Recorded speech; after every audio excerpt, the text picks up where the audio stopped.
Al-Quran untuk dihafal. Saya memiliki harapan yang sangat tinggi. InsyaAllah Indonesia, sepanjang apapun kegelapan, sepanjang apapun kegelapan kezaliman, sepanjang apapun kehilangan keadilan, InsyaAllah akan datang satu saat terbitnya matahari adil. Dan InsyaAllah Indonesia akan menjadi negara Al-Quran. Saya bisa meyakinkan gitu karena saya telah merasakan bagaimana di Turki. Turki negara sekuler yang ratusan tahun serangi Islam, ratusan tahun menabaikan Islam, tidak boleh kumandangkan azan dalam bahasa Arab, tidak boleh ada rumah tahfiz, tidak boleh ada pesantren, tidak boleh belajar agama, tidak diberikan anak-anak kita bisa belajar dengan sendirinya Al-Quran. Semuanya dilarang dengan keras, bahkan terancam orang-orang yang melanggar aturan itu. Allah Subhanahu wa taala melahirkan seorang presiden yang bisa membaca Al-Quran. Cuba buka di YouTube bacaan Erdogan bagaimana. Itu dilahirkan dari negara sekuler.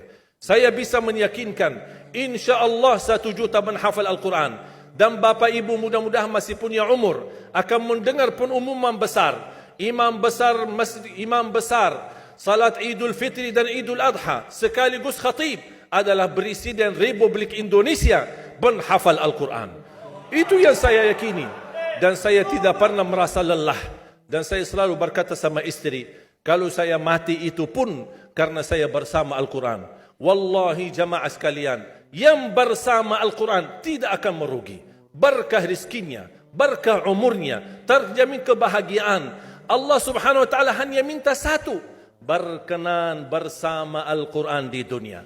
Apa yang kita dapat? Apa yang akan dibalas? Akan Al-Quran temani kita di dunia, akan temani kita saat sakratul maut, akan temani kita di kuburan membela kita, akan menemani kita saat kita dibangkit oleh Allah, akan menemani kita saat hisab, akan menemani kita saat berjalan di atas sirat yang sangat tipis dan panjang, bahkan tajam jalanannya. Begitu sampai ke surga, apakah Al-Quran melepas? Tidak akan melepas. Al-Quran masih berkenan, padahal kita hanya cuma sekali berteman sama Al-Quran di dunia. Dia begitu luar biasa panjangnya bertemanan sama kita sampai ke surga. Bahkan akan temani kita masuk surga. Sebagaimana bersabda Rasulullah SAW, yuqalu liqari'il Quran, ahlul Quran di dunia yang kesibukannya baca, kesibukannya hafal, tidak membuangkan waktu sia-sia, selalu bersama Al-Quran. Allah suruh dia, bacalah dalam surgamu, naik derajatmu. Baca, naik lagi. Tambah lagi baca, naik lagi. Sampai di posisi mana pun anda berhenti baca, disitulah posisimu di dalam surga. Bagaimana kata Siti Aisyah di riwayat Imam Muslim, jumlah tingkatan-tingkatan dalam surga Allah sesuai jumlah ayat Al-Quran. Oleh karena itu tidak ada yang lebih tinggi di dalam surga Allah daripada Ahlul Quran. Cukuplah bahagia Ahlul Quran ketika di hari kiamat dipanggil. Semua manusia dibangkitkan oleh Allah. Malaikat memberikan pengumuman, mana Ahlul Quran? Berdiri, rapat, berdekatan. Mereka maju. Mau bawa kami ke mana? Kalian terpilih menjadi orang yang terdekat sama Allah. Karena Ahlul Quran adalah keluarga Allah Subhanahu wa taala.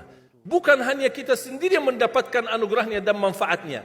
Semua keluarga kita, termasuk orang tua kita dan orang yang ada di sekitar kita. Makanya jemaah sekalian, kalau anda gagal penghafal Al-Quran, anakmu pun gagal penghafal Al-Quran, jangan sisahkan walaupun saham menjadi saksi baik di hadapan Allah. Ya Allah, saya belum hafal, anakku gagal penghafal Quran, tapi insya-Allah hartaku, usahaku, pikiranku, tenagaku bisa terus memperjuangkan Al-Quran. Apa saja, ya Allah, insya-Allah menjadi saksi baik. Dan nanti di hari kiamat, insya-Allah kita bersama Ahlul Quran mendapatkan syafaatnya Al-Quran di hari kiamat. Kita sangat membutuhkan ayat-ayat yang dikumandangkan ketika meninggal dunia.